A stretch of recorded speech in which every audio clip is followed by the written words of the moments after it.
Ça s'appelle le Péléoetz, le conseiller formidable. C'était un élève, c'était l'élève principal du Chida, du Gaon Chida, qui lui était un élève du Or HaChaim HaKadosh.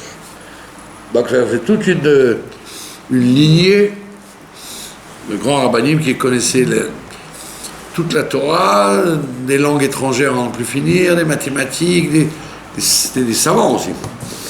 Et donc il a décidé d'écrire ce livre pour donner des conseils aux gens. Des conseils dans le service de Dieu. Surtout. Bon, sur les relations humaines, sur la façon dont se comporter avec les uns, les autres, avec le bon Dieu, avec les mitzvot. C'est des petits conseils qui tiraient évidemment de tout le cursus du judaïsme. Et on était sur la premier chapitre qui en vérité est classé par ordre alphabétique. Donc la première lettre c'est Aleph et c'était l'amour Ahava l'Akadosh Baruch Hu. Comment doit-on aimer Dieu? Alors on avait dit il y avait deux sortes d'amour. L'amour comme on le doit à quelqu'un qui vous a rendu service. Vos parents, des amis, vous avez un service, vous pouvez décemment pas être ingrat. Donc vous ne savez pas quoi faire pour lui renvoyer l'appareil, l'ascenseur. Donc elle dit c'est la moindre des choses. Si tu sens que Dieu t'aime et te rend service, que tu veuilles lui rendre cet amour. Mais le deuxième degré, c'est quand tu as échappé à des dangers. On ne parle pas des services que Dieu te rend tous les jours. On parle, par exemple, tu as échappé à un accident mortel, ou à un attentat, ou à un détournement d'avion, des trucs graves, ou au corona. Tu aurais pu être dans le lot et tu n'es pas dans l'eau. Donc tout ça, ils disent, c'est une autre sorte d'amour qui est encore plus forte, parce que Dieu t'a montré sa main plus que dans la vie, quoi. Plus que dans la providence de la parnassa ou du quotidien. D'accord? Voilà, alors on est dans le troisième chélek. Ça commence par Vechol, page 12. Vechol atovotahelu. Et toutes ces bontés dont on a parlé, Hevel hema neged tovat hanefesh. Il dit tout ce que Dieu peut te faire comme bonté au niveau de ton corps, tovat hagouf, il dit ça n'est rien par rapport aux bontés que Dieu te fait par rapport à ton âme, à ton nefesh. Dans ce monde-là, malheureusement, ou heureusement, puisque Dieu l'a voulu comme ça, on ne ressent que les choses du gouffre. La douleur, la joie, la satisfaction, on a bien mangé, on a bien dormi, et les douleurs du gouffre. Mais des fois, on ne sent pas les douleurs du nefesh. Si quelqu'un il se marie avec une non-juive, il ne sentira pas que son nefesh, tant qu'il ne sera pas mort, peut-être qu'il dira je n'ai rien fait, hein, j'ai fait spécial. Quelqu'un il devait faire une mitzvah, il ne l'a pas faite. Il ne ressent pas le manque, ça ne l'a pas dérangé. D'accord? Donc on voit bien que et c'est qu'après la mort que le nefesh il dit hey, tu ne te rends pas compte ce que tu as raté, mon ami? Donc il te dit la tova que Dieu il nous fait à notre gouffre, elle est bien plus petite que la tova qu'il nous fait avec notre nefesh. Asher i tova gedola behemet, parce que c'est une tova vraiment authentique. Et il n'y a rien qui lui ressemble. Alzot ismar Israël beosav. C'est pour ça qu'il y a écrit Dieu, Israël, etc. Ismar Israël, Israël se réjouira, mais on savent des actions que Dieu lui dit de faire, des mitzvot qu'il lui donne. Et c'est intéressant parce que c'est un des psukim que le rabbi demande de dire aux enfants. Ça, Israël, pourquoi on fait dire ça aux enfants? Justement pour enraciner chez eux l'importance de la Torah et des mitzvot. De la même façon que s'ils sont dans un mariage, ils appellent le serveur en disant « Hey, tu m'as pas donné à moi le steak.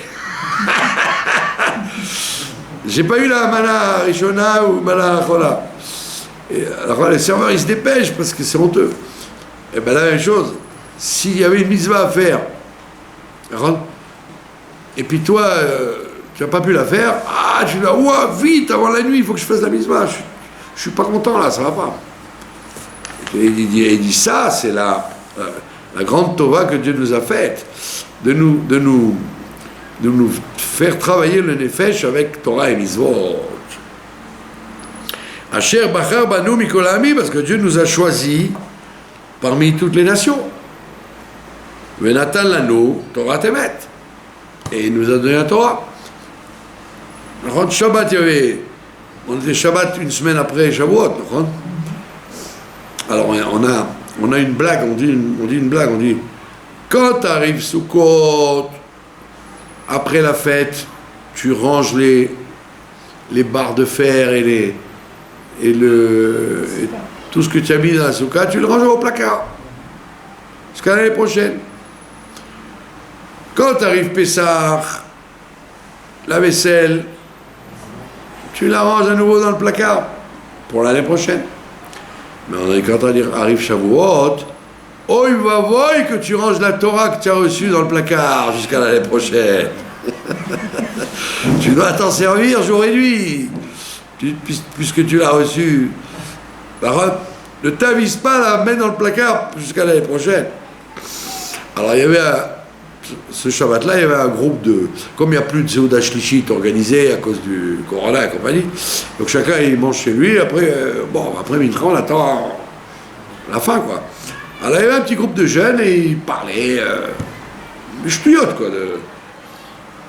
Des ch'touillottes, ce qui se passe, des nouvelles, quoi. Alors je leur ai dit, mes chers enfants, c'est vrai que toute la semaine vous étiez très fatigués du limoud de la Torah, donc le Shabbat, vous avez besoin de vous détendre. Mais au moins, en public, essayez de faire semblant. Prenez un livre. Discutez au moins sur une halakha, sur un peu de chassidut, sur un peu un midrash, je sais pas quoi. Donc ça veut dire quoi? À chaque instant de la vie, tu dois dire à Dieu, merci mon Dieu de m'avoir donné la Torah et les mitzvot. Donc à chaque instant, de la même façon que ton gouffre, tu fais attention à lui à chaque instant. Il fait chaud, il faut boire. N'oubliez pas de boire. Il fait chaud, allume le masgan. Il fait froid, t'enrhumes pas. D'accord? J'ai attendu 6 heures, donc je pourrais manger du fromage. Donc tout le temps, tu penses au confort de ton gouffre. D'accord? Tu vas pas dormir en disant bon, tant pis, j'ai pas d'oreiller. Mon lit n'est pas fait. Ça sent les chaussettes dans la chambre à coucher, c'est pas grave. Non. Tu fais attention à ce que ce soit propre partout. Ton gouffre, tu le soignes. D'accord? Et tu mets de la truc pour les moustiques, et tu mets de la même façon que ton gouffre, tu t'en occupes 24 heures sur 24, et bien ton âme aussi, la tova du nefesh que tu dois à Dieu, c'est de le remercier de t'avoir donné la Torah et t'avoir choisi. Vechaye olam nata betochenu. Et la vie de l'instant, il a planté en nous. C'est quoi la vie de l'instant? C'est la prière. La Torah, elle s'appelle Chaye. La Torah et les mitzvot s'appellent Chaye olam. La vie du moment. C'est ça qui donne la vie à chaque instant. Et Dieu nous a sanctifiés avec ses mitzvot.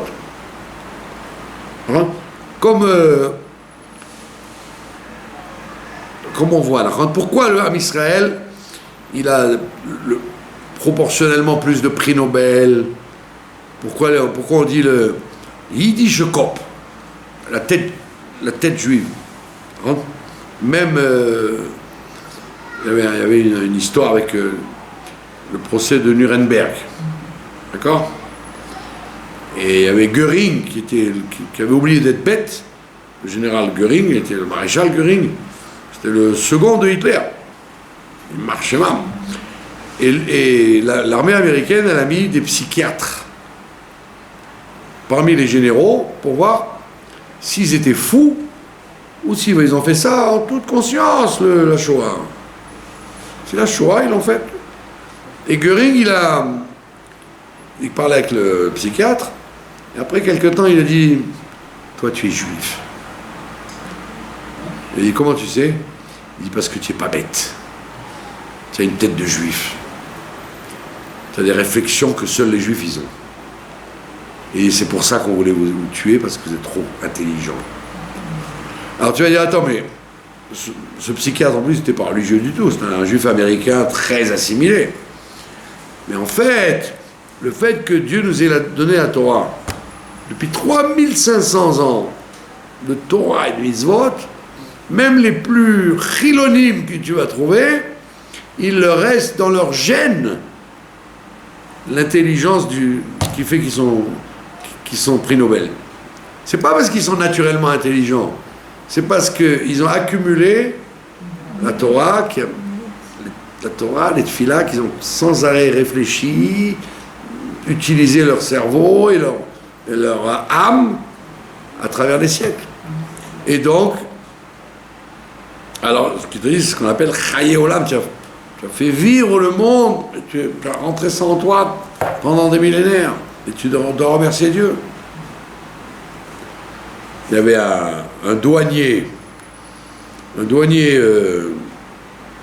à Loud. Il me disait, dès qu'on voit des Bachorei Yeshivot, on se méfie. Il dit, comme ils sont intelligents, c'est sûr qu'ils ont fait rentrer des trucs, alors que les autres, ils sont pas aussi malins qu'eux. Donc on a moins peur des gens de Tel Aviv que les Bachorei Yeshivot, qui sont... Même quand ils se camouflent, ils enlèvent le chapeau, tu vois, dans le chapeau, ils mettent un sac en plastique pour pas mettre une kippa. Et quand ils passent, on dit cela, il doit avoir des trucs cachés. C'est-à-dire que même les douaniers, ils savaient que les gars qui étudient la Torah, ils sont plus malins. D'accord? Et il te dit, Dieu il nous a sanctifiés. Ou Bachar Banou, le Charto, il nous a choisis pour le servir. Ou le Varer Bishmo, et pour le bénir. Donc à chaque instant, tu dois avoir conscience que tu as un nefesh qui doit être utilisé pour le Avodat Hashem. Asher be'emtsaout dvarim elu, niske v'nichye v'nirash tova uvracha lechaye olam haba. Il dit, grâce à tout ça, on va mériter, on va vivre, on va hériter du grand cadeau qui s'appelle l'Olam Haba. Évidemment, lui parle dans un langage d'il y a 2 siècles, on parlait toujours l'Olam Haba. Mais un Lubavitch moderne vous dira, faire venir Mashiach. Asheri Tova Gdola. Et ça, c'est un cadeau énorme, dont on ne se rend pas compte, bien évidemment. On ne se rend pas compte. C'est qu'après la mort qu'on s'en rend compte. Donc c'est chaval. Hachi Amrou. Et à tel point que les sages nous ont dit, dans les Pirkei Avot, Yafa Shachat Shel Korat Ruach Ba'olam Haba Mikol Chaye Olam Hazeh. Il dit, c'est magnifique, 1 heure de satisfaction dans le monde futur, plus que toute la vie de ce monde-là. Quand on est mort, on s'en rend compte que 1 heure de l'autre côté, c'est mieux que toute la vie de ce monde-là. D'accord? Et malheureusement, le Satan, il fait croire à l'homme que... Quelqu'un m'a dit, ah tiens, je vais venir, il y a un shiur, je vais venir. J'ai rien à faire toute la journée. Ah, j'ai dit, comment un juif il peut dire j'ai rien à faire toute la journée? Mais toute la journée, tu devrais être rempli de Torah et de mitzvot. Tu ne devrais pas avoir une seconde occupée à rien. D'accord? Enlève les heures du corps, d'accord? Manger, boire et dormir. Mais après, tout le reste du temps, si tu n'as rien à faire, si tu n'es pas occupé à ta parnassa, tu devrais sans arrêt t'occuper de Torah et mitzvot. D'accord? Veze yachshov beyoto oved al menat lekabel pras. Il dit ça, de toute façon, tout ce qu'on vient de dire, c'est quelqu'un qui servirait Dieu pour recevoir un pras. Les gens, comment dire, les gens moyens, ils vont te dire, moi je fais Torah mitzvot, pour recevoir pour être bien après la mort. Kabel pras. Être bien dans ce monde-là, être bien dans l'autre monde. Donc c'est un intérêt. D'accord? Aval, kasher yagia le madrigat eyot kavadia mishamshim et arav shelo al menat lekabel pras. Mais il te dit, lui, attention, les pires kavod te disent qu'il faut arriver à la madriga de faire les choses pas pour recevoir un pras. C'est écrit dans l'écouter Torah de cette semaine, Ron. Il te dit que tu dois arriver à la madriga de Méod. Méod. De donner toute ta vie à Dieu par amour. Pas parce que tu as un intérêt derrière. C'est-à-dire que c'est pas shoot. Tu n'as rien d'autre à faire dans ta vie que d'aimer Dieu et de le servir. C'est la madriga de Méod. C'est pour ça qu'il y a écrit dans le Kriyat Shema. Celui qui sert Dieu normalement, lui, il aura la parnassa, la santé, tout ce qu'il faut.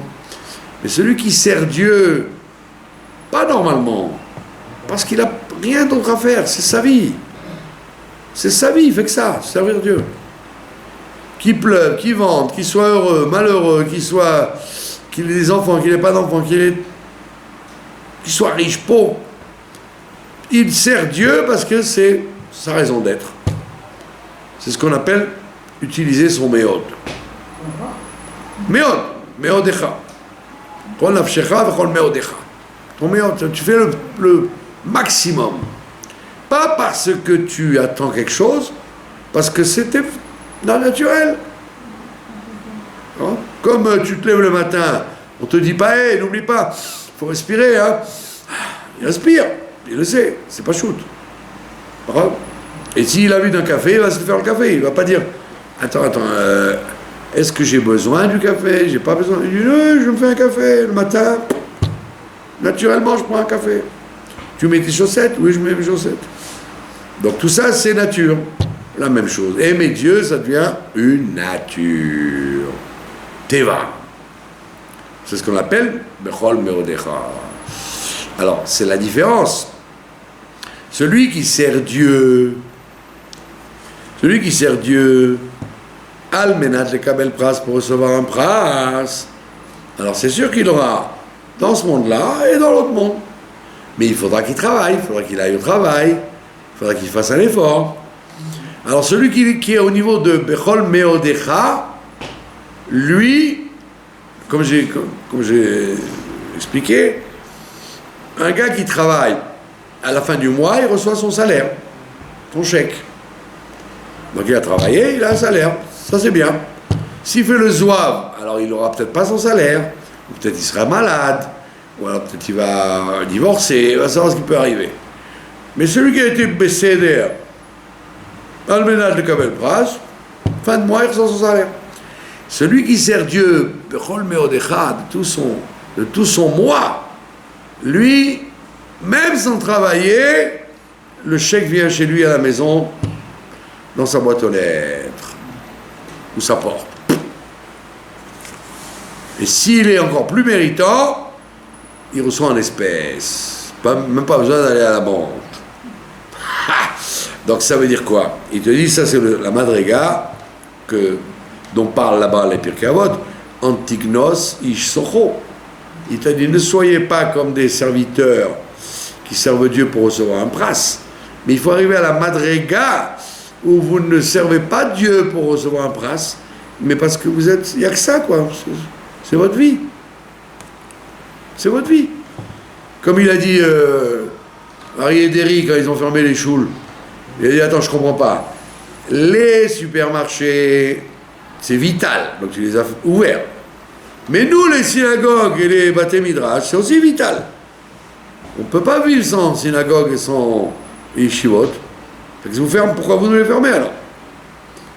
Donc c'est la même chose. Un juif normal, il doit sentir aussi bien sa vitalité quand il va acheter le besoin au super, comme quand il va étudier et prier, aller au synagogue. C'est naturel, ça devient pour lui pachout. D'accord? Az ismach yoter v'yoter, et donc il sera encore plus joyeux. Donc pour ça qu'il te dit Avat Hashem, on l'avait vu au début, l'amour de Dieu, ça ne peut être qu'avec joie. Ismach yoter, il va être encore plus joyeux, puisqu'il s'occupe de son nefesh. Donc il ne va pas à la choule en disant oh, c'est l'heure, lève-toi, va à la synagogue. Attends, laisse-moi dormir encore.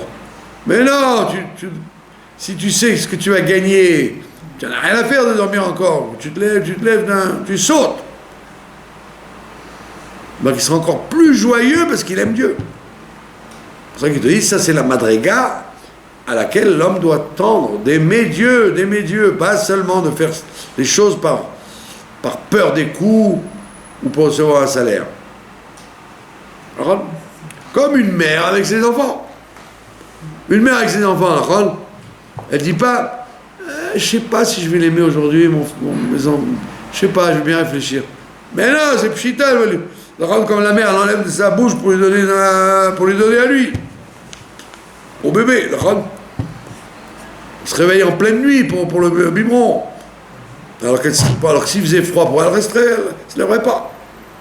Mais pour le bébé, oui. C'est-à-dire que quand on a quelque chose qu'on aime, eh ben on ne réfléchit pas. On ne fait pas de calcul. Il faut arriver à ça dans l'amour de Dieu. Ne pas faire de calcul. Aimer Dieu gratuitement. Et donc tu seras joyeux. Donc ça doit amener à Simra. C'est pour ça que quelqu'un qui n'est pas joyeux dans le service de Dieu, ça veut dire qu'il n'aime pas Dieu. Il a un problème relationnel avec Dieu. Qu'il le fait comme la peur du bâton, il fait comme ça. Alors il le fait parce que il a signé, j'ai signé, je suis obligé. Mais non, tu dois être joyeux. C'est ça la preuve que tu sers Dieu par amour. C'est la simcha. C'est pour ça que la chassidoute, elle met l'accent sur ça. La Kabbalah et la chassidoute, depuis la Rizal, parce que c'est la preuve de l'amour de Dieu. La simcha est la preuve d'amour. D'accord? Vous suivez ou c'est dur? C'est pas dur. C'est pas shoot. Et il te dit, tu dois être heureux d'avoir été choisi comme être un évêque pour le roi. C'est esclave du roi. Waouh! Quelle chance tu as! D'accord? Comme chez le rabbi, il y avait chaque année un ou deux bachorim qui étaient choisis pour aller pour être à la maison là-bas. Repasser les chemises, servir le café, le thé, cirer les chaussures. C'était il tirait au sort. C'est un mérite d'être avec le rabbi pendant un an. Parce que quand il est parti, il rentre chez lui et tu le vois en chemise, tu le vois en pantoufle. Donc tu te dis waouh. La rabbinite, elle te dit tiens, va servir le thé, là. Il veut prendre un thé maintenant, mon mari. Tu es flatté, tu rentres dans le bureau pendant qu'il étudie ou qu'il écrit une lettre, tu lui sers le thé, il te dit merci. C'est un kavod d'être esclave du roi. Hein. Faire chimouche, on l'appelle. Donc, à plus forte raison, Dieu, il te dit, tu sais quoi? Rends-moi service, mets les tefilines. Waouh! À moi, tu demandes de te rendre service? Mais qui je suis, moi? Je t'ai choisi, hein? Donc, quand tu réfléchis à ça, tu devrais sauter de joie quand tu mets les tefilines. Quand vous allumez les bougies, vous devriez sauter au plafond. D'accord? C'est ce que vous faites. Quand vous triez le riz, vous devriez... Ah! Quelle joie! Je trie le riz. Je vérifie le houmous, s'il n'y a pas des vers dans les... Donc chaque chose qu'on fait pour le service de Dieu, ça devrait nous remplir de joie. Parce que le roi t'a choisi. Et en plus, le roi, il est Ayom Menora, c'est pas un roi, un petit roi bidon. C'est le roi Ayom Menora, il est redoutable, il dirige tout. Par contre, il a envoyé le Corona alors que le monde entier croyait. Mais non, on fait tout, on est maîtres, on est les Béalim sur le monde. Rien ne peut nous. Par contre, il disait c'est à cause des bougies de Hanouka que l'air n'est pas propre. Ah oui, ils ont inventé ça. C'était les bougies de Hanouka qui enlevaient l'ozone dans le monde. Alors ils vont dire, on va voir maintenant. Quand il n'y aura plus d'avions, et plus de bateaux, et plus de voitures, vous voyez que l'air il sera bien plus pur que les bougies de Hanouka. C'est pas... En un clin d'œil, bon Dieu, il a réglé pas mal de questions, tu vois. À tel point qu'il y avait des antilopes à Eilat qui se promenaient. Des antilopes qui descendent de la montagne, comme il n'y a rien dans les rues, elles se promènent. Le monde est redevenu libre. Alors qu'on lui fait peur. Les voitures, le bruit, les motos, les bus, les animaux disent attends, mais très vrai, venez, on se promène. Les hommes sont en confinement, on peut enfin être libre. Donc, il te dit Dieu c'est un Dieu, Ayom Menora, il est redoutable, parce qu'il n'a pas besoin de faire des guerres pour faire ce qu'il veut avec toi. D'accord? Asher, l'Igdoulato et Reker, parce que sa grandeur n'a pas de fin. Pas t'imaginer la grandeur de Dieu. Ou Bachar Banu Mikol Ha'amim, mais il nous a choisis parmi tous les peuples. Ou Mikol Tzvash Amarom, et même parmi tous les anges. Tous les anges du monde, ils sont jaloux de nous. Les milliards de malachim qu'il y a sont jaloux de Am Israël parce qu'il a été choisi. D'accord? Vechashak ben Banu, il a voulu de nous, Ve'oev otanu, et il nous aime. Il nous aime. C'est le travail qu'a fait le Rabbi après la guerre. Après la guerre, il y avait un sentiment dans le Ham Israël qu'après la Shoah, Dieu il nous aime pas. Tu te rends compte ce qu'il a fait? Il a été sans pitié là. Et le Rabbi il a dit non, attention, il faut enlever ça, c'est très mauvais de croire que Dieu ne nous aime pas. Dis-moi que je comprends pas ce qu'il a fait, mais ne dis pas qu'il ne nous aime pas. Donc il a redonné du punch au monde juif et au monde bichlal, que Dieu nous aime. Et Dieu nous fait des miracles, et Dieu nous occupe de nous. Donc c'est un travail énorme de faire prendre conscience que Dieu nous aime.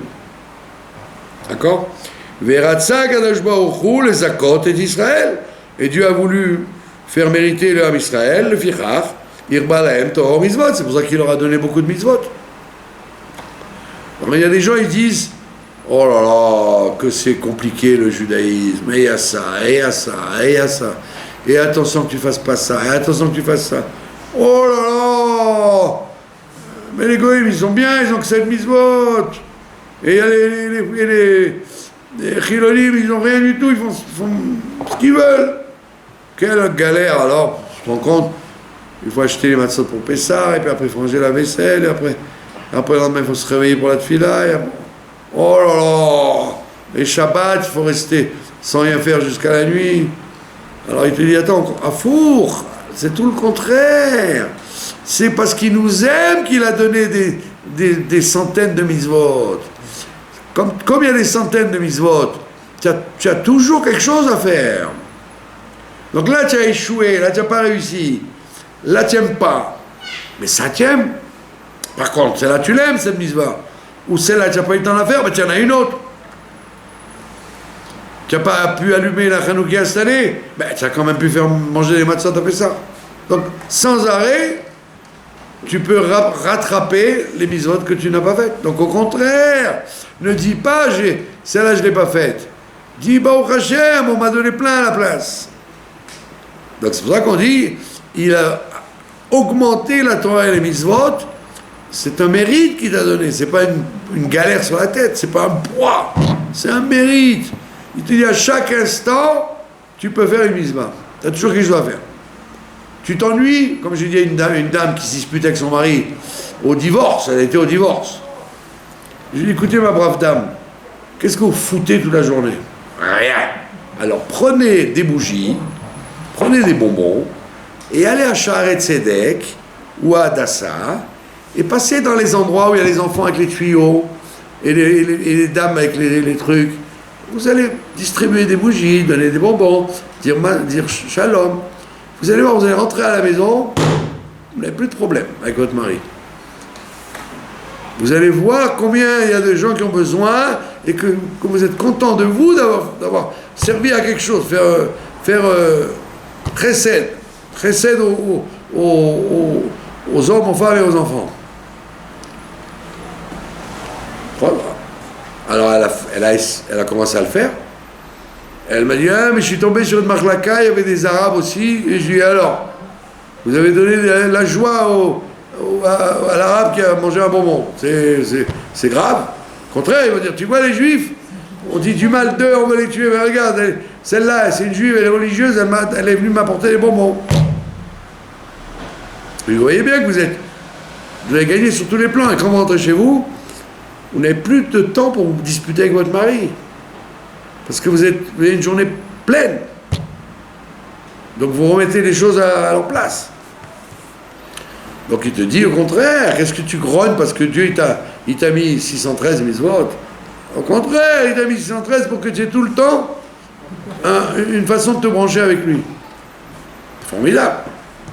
Tu n'as pas pu faire ça, bah tu peux faire ça. Tu n'es pas capable de ça, bah tu peux faire autre chose. Comment? Et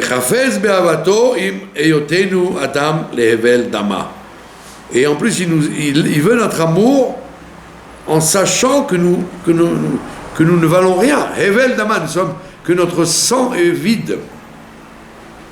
La dernière ligne en bas, page 12. Il dit, il veut de notre amour alors qu'il sait que c'est de la vanité, nous sommes vains. À chaque instant on peut disparaître. Et pourtant il dit, tu sais quoi, tu respires, ben, serre-moi, je veux que tu me serves. Zot Tovak Dola, et ça c'est un grand service, un grand cadeau, chez En Kamoa, qui n'a aucune ressemblance dans ce monde-là. D'accord?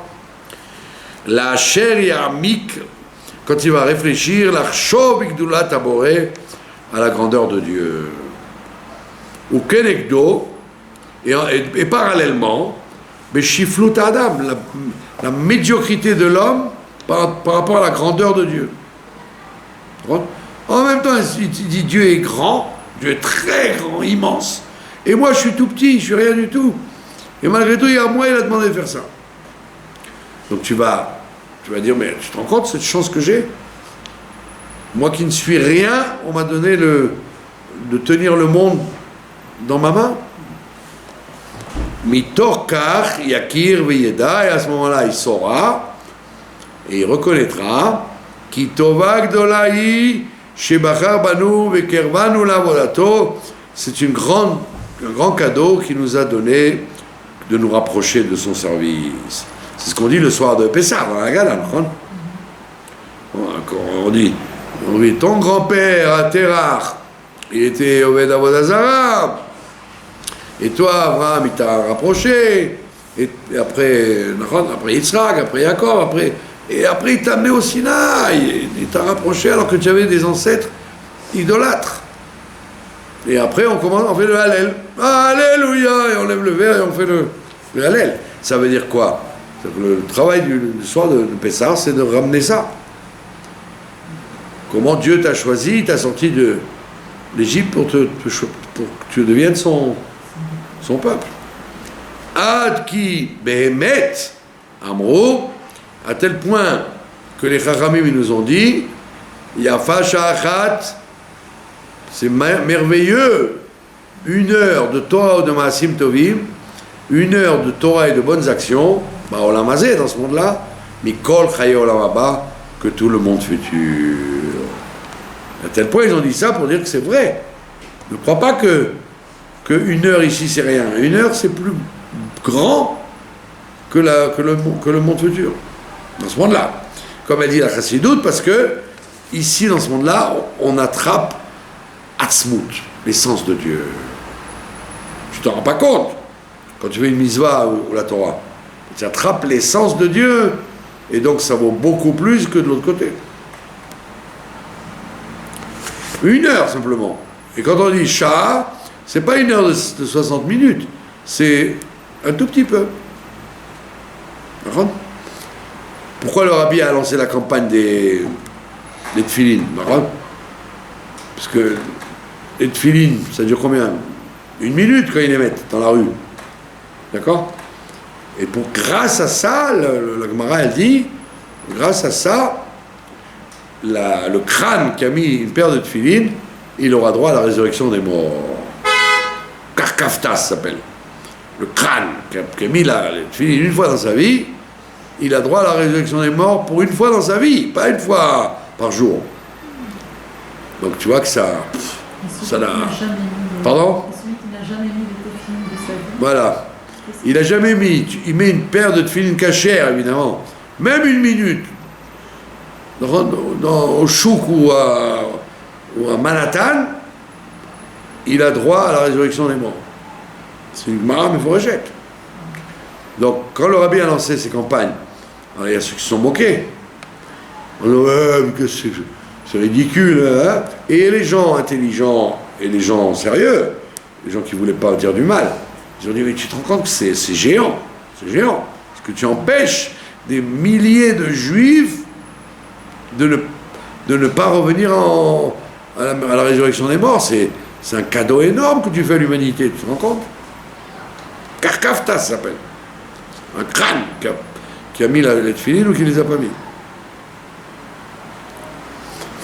Et il y avait un grand sioniste, il s'appelait Moshe Katan.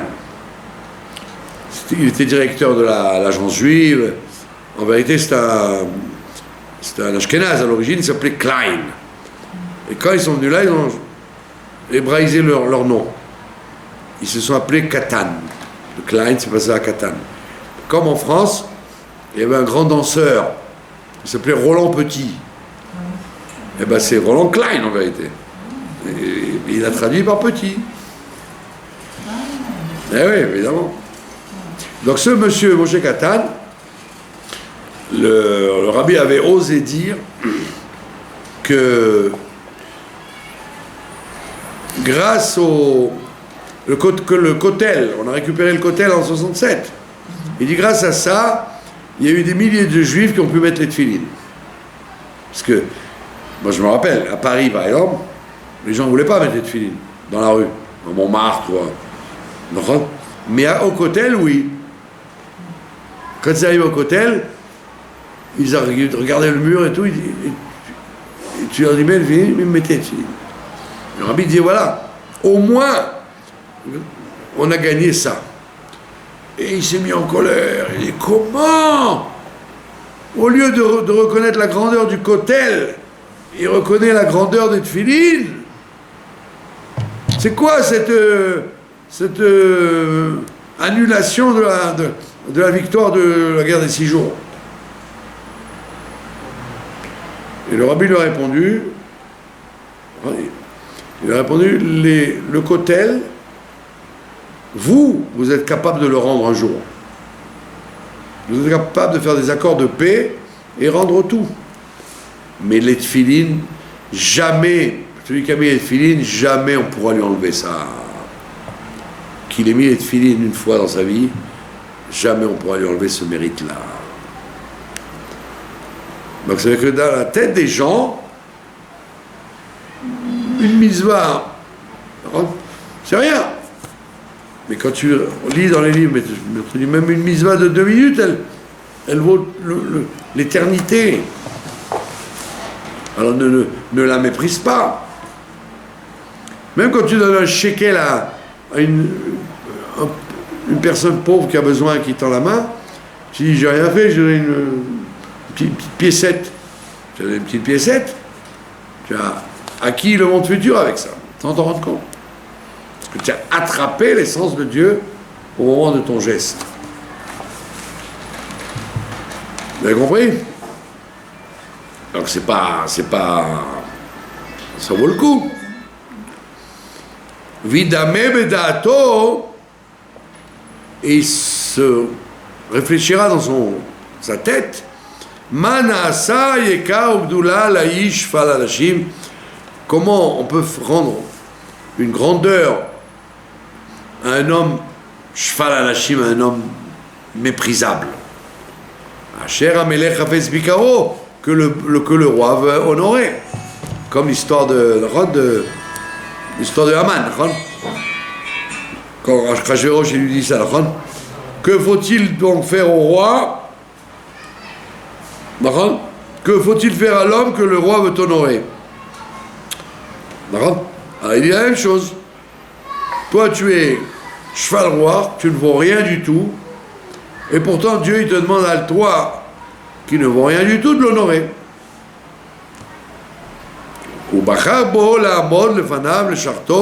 Et Dieu il t'a choisi pour le servir.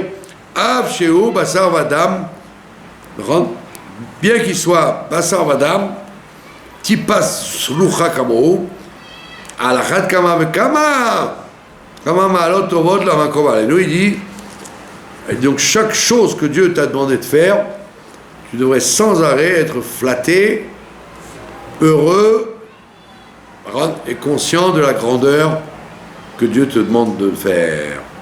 Donc les gens ils perdent ça. Vous voyez RFP ça par exemple. Les gens disent oh là là, il faut que je fasse un petit 4 mètres ce soir. J'ai oublié d'acheter l'aluminium pour la cuisine. Ah puis ma grand-mère m'a demandé d'acheter telle purée, tel truc. Oh là là, je suis embêté. Et alors au lieu d'être joyeux de préparer la fête de Pessah, il croit qu'il a. J'ai toute une liste, là, ma femme elle m'a donné une liste de choses à faire. Oh j'ai la tête comme une pastèque. Vivement à la fin de Pessah. Slicha, on t'a donné des mérites énormes. Et toi, tu vois ça comme un poids. D'accord? Donc, il ne faut pas perdre le fil. Tout le judaïsme est là pour te rendre joyeux, il n'est pas là pour te rendre malheureux. Il y a des gens qui sont là, ils ont l'impression qu'on leur met sur la tête des obligations. Pas du tout. C'est pour ça que la chassidoute, elle dit, il ne faut jamais dire, il y a la tset yedechova, être rendu quitte, la tset yedechova. Ça y est, je suis quitte de mon devoir. Il y a tset, sortir de mon devoir. Quand tu dis ça, tu as l'air de dire, ouf, ça y est, je me suis débarrassé. Il ne faut jamais dire ça. Maintenant, c'est la tset yedechova. Non, tu dois au contraire dire, je fais parce que Dieu m'a investi, et je suis joyeux de faire. Et donc je ne suis pas pressé de sortir de là. Donc c'est un problème chinouchi. Si tu dis vivement samedi soir que la fête de Pessah elle sorte, j'en ai ras-le-bol de ces histoires de pas pas tremper, pas manger, pas... Il m'en vite que Angel soit ouvert pour que j'aille acheter une pizza. Il dit ça va pas du tout. Tu es content que la fête sorte, tu es content que le Shabbat s'en aille, tu es content que tu sois débarrassé de la mitzvah. C'est faux. Tu as une vision tordue. D'accord? Pour ça que le rabbi répète toujours Simcho betuv levo. Parce que s'il n'y a pas de joie et le cœur complet, eh ben, tu as passé à côté. Yatsata yodechova, tu es quitte, mais tu n'as pas fait le service de Dieu. Pardon? Comme quand vous offrez un cadeau à quelqu'un, et comme il vous a demandé, il dit, ah, voilà, voilà ton cadeau. Ah, slicha, si déjà tu me fais un cadeau, dis-moi, tiens, regarde, c'est un cadeau pour toi, Ah, là c'est bien. Mais si tu m'as demandé un cadeau, tiens, voilà. C'est plus un cadeau, c'est un poids. C'est un poids que tu voulais te débarrasser de ça. Vous avez compris? Il dit à tel point, c'est une grande tova que notre cerveau ne peut pas le comprendre, ne peut même pas l'apprécier. D'accord? Godel la tovot, la grandeur des bontés, chez Gamal Imanu, que Dieu nous a prodigué, nous a donné gratuitement. Yotzrenu veosenu, ça veut dire gratuitement. Ça veut dire ne t'imagine pas que le bon Dieu il a besoin de ça. Il te le demande parce qu'il t'aime, il veut que tu l'aimes, mais il n'a pas besoin de ça. D'accord? Il y a des gens comme ça, ils croient qu'ils rendent service au bon Dieu en faisant les mitzvot. Allez, voilà, je lui ai fait sa mitzvah. Mais attends, tu crois que le bon Dieu il a besoin de ta mitzvah? Tu veux être chiloni, fiche le corps, hein, il n'a pas besoin de toi. Comment il n'a pas besoin de toi? Mais le bon Dieu, il demande de faire la mitzvah. Ben, il les demande pour te faire plaisir à toi. Pas parce que tu lui rends service. Que si tu ne fais pas la mitzvah, il va se sentir mal. Choum d'ava. C'est ce que la Gemara dit, à propos de la shrita. La Gemara, elle dit il faut faire la shrita à la gorge de l'animal. Alors la Gemara dit attends, mais marpatlo, qu'est-ce que ça peut lui faire que tu fasses dans le cou, dans la gorge ou dans la queue? La queue aussi ça fait saigner le sang. Marpatlo. Alors il dit qu'est-ce que tu fais? Tu crois que lui rends service? Pas tu fais la shrita comme il faut. C'est à toi que tu rends service. Quand tu fais la mitzvah, c'est toi qui gagne de ça, c'est pas le bon Dieu. Le bon Dieu, il a une madriga où ça ne l'intéresse même pas. Si tu veux pas la faire, la fais pas. Et donc c'est pour ça qu'il te dit, notre cerveau n'arrive même pas à attraper comment c'est grand de faire les mitzvot. Donc on devrait dire, puisque je ne comprends pas, je dois être très joyeux. Puisqu'il me le demande. Et on le voit bien d'ailleurs. À propos du corona, encore avec lui. La Gemara, elle dit, Admor Azaken, il dit, Mida keneged Mida, mesure pour mesure. Monsieur Titus a détruit le Beth Amikdash. Titus, d'accord? Qu'est-ce qu'il y avait dans le Beth Amikdash? Les sacrifices, les korbanot. Qu'est-ce qu'il y a écrit sur les korbanot? Ça fait une bonne odeur au nez de Dieu. Reach nichoach, une bonne odeur pour Dieu. L'odeur des sacrifices. Et comme il a abîmé le plaisir que Dieu avait de respirer les sacrifices, qu'est-ce qu'il lui a fait le bon Dieu? Il a fait rentrer un moustique dans le nez. C'est là où il a frappé, Dieu lui a rendu. Comme ça, il dit Admor Azaken. Mida keneged mida. Il dit, c'est quoi maintenant les sacrifices? À quoi ça correspond? Eh bien, on va faire plaisir à Dieu. Quand tu fais une mitzvah, ou une Torah, une bonne action, et que Dieu il est content de toi, c'est comme les korbanot du Beth Amikdash, c'est comme tous les mitzvot du Beth Amikdash. Et je disais, sans trop me mouiller, que l'un des symptômes du corona, c'est que les gens perdent le sens de l'odeur. Ils ne sentent plus. Alors j'ai quelqu'un qui a ça, il doit dire, oh, mais peut-être que Dieu n'aime pas l'odeur de mes mitzvot et de ma Torah. Peut-être ça l'intéresse. Ça lui donne aucune odeur. Donc il te le fait savoir. On te dit, ouais, dis-moi, tu sens quelque chose? Ah ben non, je ne sens plus. Ah, c'est le corona ça.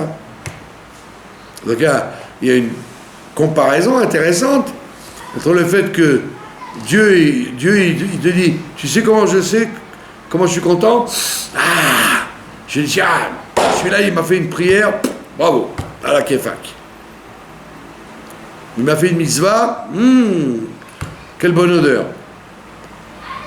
Alors, comme on sait d'ailleurs, les cuisiniers, dans la vie c'est comme ça, l'odeur, c'est un des plaisirs les plus grands.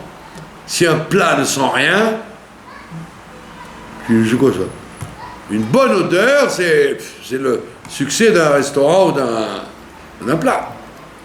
Donc on voit bien que le réach nichoar, c'est plus fort que la vue, plus fort que l'ouïe, plus fort que le toucher.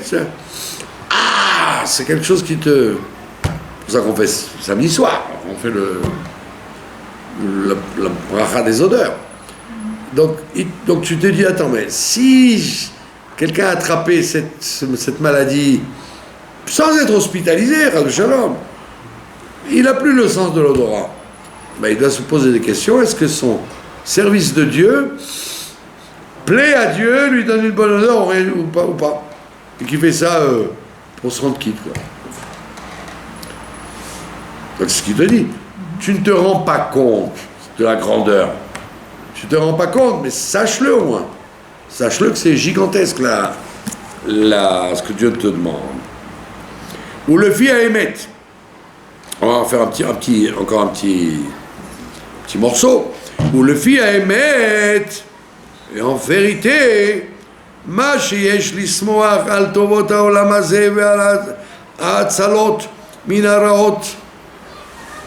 Ou, il dit en vérité, le fait qu'on soit joyeux des bontés que Dieu nous fait dans ce monde-là, ve'atzalot, et du fait qu'il nous sauve des mauvaises choses, il y a plein de fois où tu es sauvé des mauvaises choses,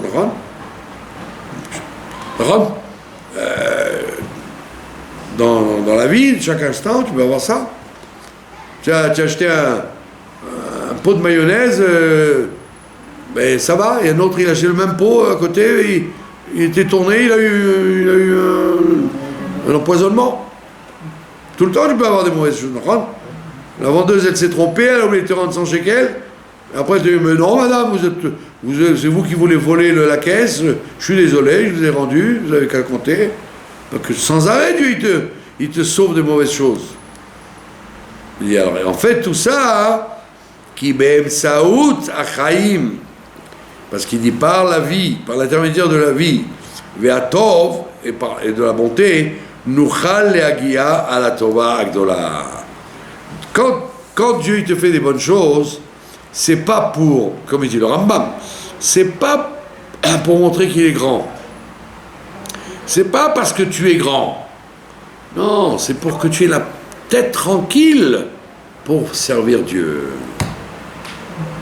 Si tu as fait tes courses, tu es rentré à la maison, ni tu as eu un problème de magasin fermé, ou d'argent qu'on t'a pas rendu, ou de produits que tu n'as pas trouvé, tu arrives à la maison, tranquillos. Alors tu vas dire, ben, ça va aujourd'hui, c'est bien, j'ai bien fait de faire mes courses aujourd'hui. Mais non, Dieu il t'a sauvé de milliers de choses pour que tu puisses maintenant le servir. Tu arrives à la maison, prends des télim, fais des télim. Imagine-toi que la bonne femme, elle voulait pas te rendre les 100 shekels. Va voir le directeur, et va te plaindre, et téléphoner à la banque. Tu aurais passé la journée avec ça. Dieu, il t'a épargné ça. Donc, pourquoi il avait ça? Parce que ça a des beaux yeux? Non, parce qu'il veut que tu le serves. Il t'a dit, je t'ai laissé tranquille, maintenant tu me donnes ce que je veux. Donc fais-moi une prière, fais-moi une mitzvah, fais-moi un télim, fais-moi... C'est ce que le Rambam il dit d'ailleurs. Hein? Pourquoi Dieu te laisse tranquille? Pas parce que tu es formidable, c'est parce qu'il veut de toi quelque chose. D'accord? Shei la'avod et borenu. Il veut qu'on serve notre Créateur. Vezora tamavet ve'ara. Et c'est ça quand on dit la mort et le mal. C'est quoi la mort et le mal? C'est pas la mort c'est pas la mort. C'est le fait que Dieu t'empêche de faire ce service. Quand Dieu te met des bâtons dans les roues, ça c'est la mort. C'est ça qui est grave. Donc, quelqu'un qui est obligé sans arrêt de faire d'autres choses que le service de Dieu, soit à cause des maladies, soit à cause des problèmes de shlom bayit avec son mari-femme, ou il doit déménager tous les jours. Ça, c'est la mort. Parce qu'on t'empêche, sous couvert de tracas de la vie, on t'empêche en vérité de faire le service. Ça, c'est une malédiction. C'est la plus grande malédiction. C'est quand tu termines ta vie en disant, mais attends, mais j'ai passé ma vie à des ch'touillottes, à essayer de payer la police, de déménager, pas casser les affaires. Mais c'est quoi cette vie-là que j'ai menée? Et il croit qu'il a été très utile. Mais en réalité, il a perdu son temps. Ça s'appelle la mort. Chez Monim Otanu, quand on nous empêche, mais Avot et Borenu, de servir notre Créateur, c'est ça la mort. Chez Belavachi, parce que de toute façon, Daveda Achati, c'est une même chose. Qui amène que Tselover, parce que nos jours ils vont passer. La vie elle va passer. Combien de temps on va vivre? 70, 80, jusqu'à 120. Mais ça passe très vite tout ça. Et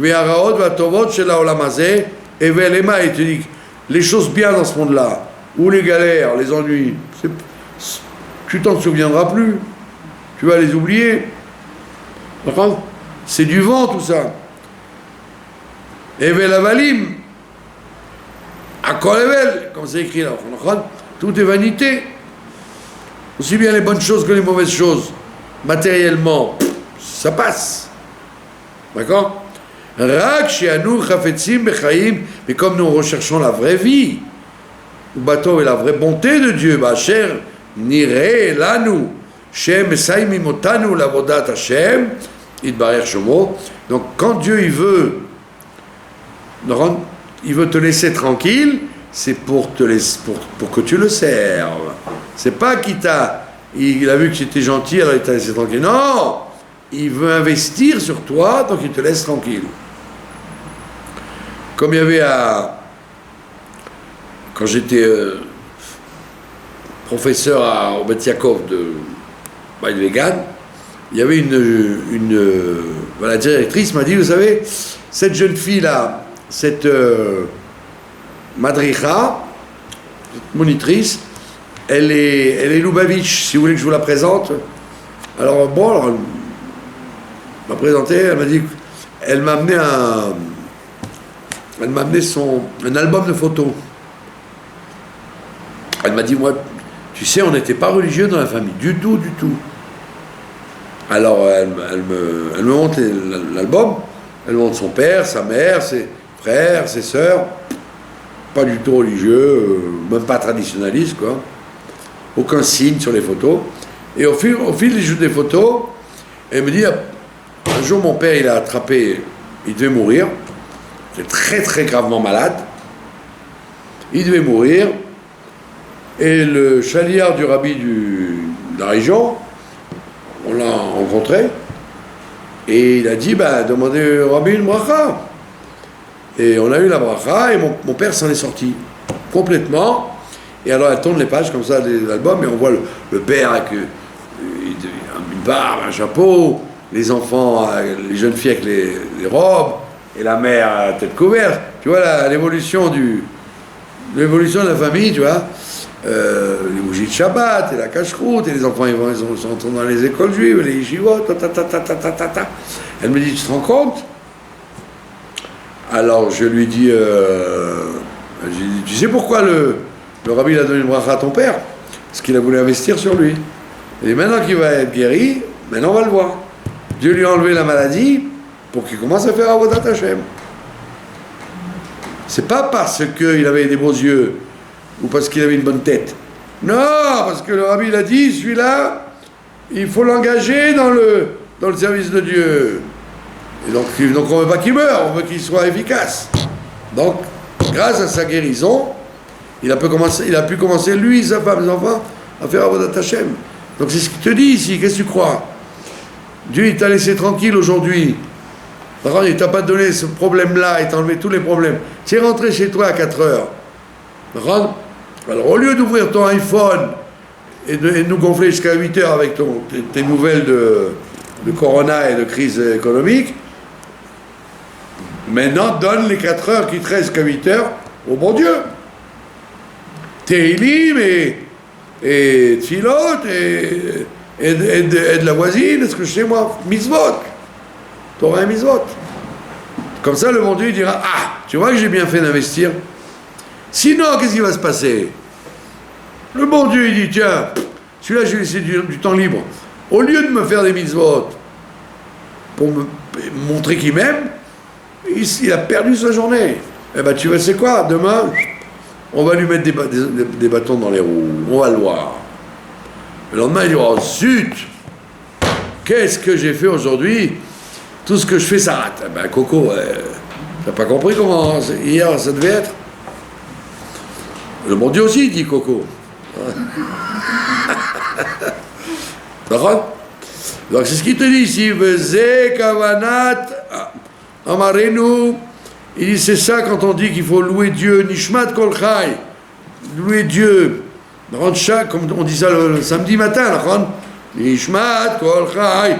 L'âme de chaque vivant, elle te remercie pour ce que tu lui as fait. Et ça, et ça, et ça, et ça, et ça, et ça. Il dit quand tu loues Dieu.